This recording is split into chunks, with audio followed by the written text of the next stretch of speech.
రోజు ఎమ్మెల్యే అయిన తర్వాత భీమాస్ ప్యారడైస్ తిరుపతికి రావాలని చెప్పి కోరగా నేను ఎమ్మెల్యే గారు ఏదో అర్జెంటుగా రమ్మంటా ఉన్నాడని చెప్పి నేను కార్ బుక్ చేసుకొని అక్కడికి వెళ్ళడం జరిగింది.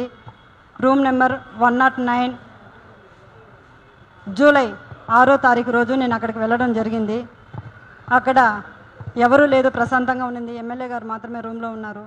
నేను వెంటనే రూమ్లోకి వెళ్ళడం నా పైన బలాత్కారానికి పాల్పడిన తర్వాత నేను అతనికి లొంగిపోవడం జరిగింది.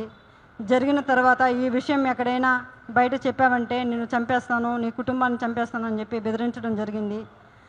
అందువల్ల నేను ఎవరికి చెప్పుకోకుండా నేను సైలెంట్గా ఉండిపోయాను. మళ్ళీ ఇంకొకసారి ఫోన్ చేసి నువ్వు కానీ రాలేదంటే నేను మళ్ళీ నీ కుటుంబాన్ని, నీ భర్తని చంపేస్తానని చెప్పి నన్ను బెదిరించడం జరిగింది. బెదిరించడం ద్వారా నేను మళ్ళీ అక్కడికి భీమాస్ ప్యారడైస్కి వెళ్ళడం జరిగింది. వెళ్ళిన తర్వాత నేను పూర్తిగా ఆయన్ని అవాయిడ్ చేస్తూ వచ్చాను. నేను అవాయిడ్ చేశానని తెలుసుకున్న అతను నాకు పదే సైకోలాగా నిమిషానికి ఒకసారి ఫోన్ చేయడం జరిగింది.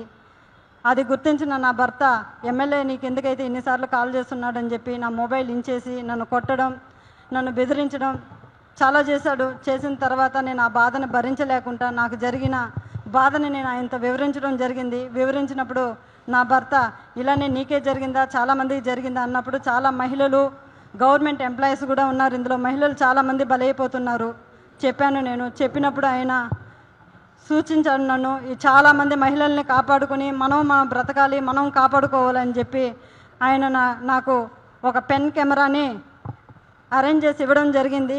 జరిగిన తర్వాత ఆగస్టు 10వ తారీఖు భీమాస్ ప్యారడైస్కు 1:30 వెళ్ళడం జరిగింది. అక్కడ జరిగిన కామ క్రీడలను నేను రికార్డ్ చేసుకొని తీసుకొచ్చి నా భర్తకి ఇవ్వడం జరిగింది. అటు తర్వాత నేను మంగళగిరి పార్టీ ఆఫీస్ గారికి, పెద్దబాబు గారికి, చిన్నబాబు గారికి ఇద్దరికి నేను తెలియజేయడం జరిగింది. వాళ్ళ ద్వారా మాకు పిలుపు వస్తుందని ఇన్ని రోజులు వెయిట్ చేశాము. తర్వాత ఈ విషయం ఆయన తెలుసుకొని నన్ను బ్లాక్మెయిల్కి గురి చేయడము, మా ఇంటి చుట్టూ 4-5 మందిని పంపించి నన్ను వెతకడం చేస్తున్నాడు.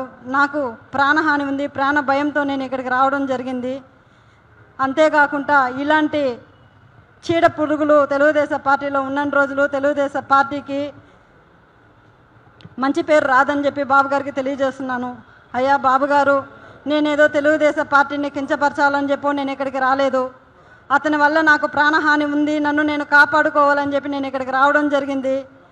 ఇతన్ని కానీ మీరు వెంటనే సస్పెండ్ కానీ చేయలేదంటే నాలాంటి అమ్మాయిలు, చాలామంది మహిళలు శీలాన్ని కోల్పోయి బయట రాలేకుండా కుంగిపోతూ ఉన్నారు. మీరు అది గుర్తించి అతన్ని వెంటనే సస్పెండ్ చేయాలని నేను మీకు కోరుకుంటున్నాను. అంతేకాక మీరు కానీ సస్పెండ్ చేయలేదు, నేను, నా భర్త, నా పిల్లలు ఆత్మహత్య చేసుకొని చనిపోతాము మంగళగిరి పార్టీ ఆఫీస్ ఎదురుగా అని చెప్పి నేను మిమ్మల్ని కోరుకుంటున్నాను.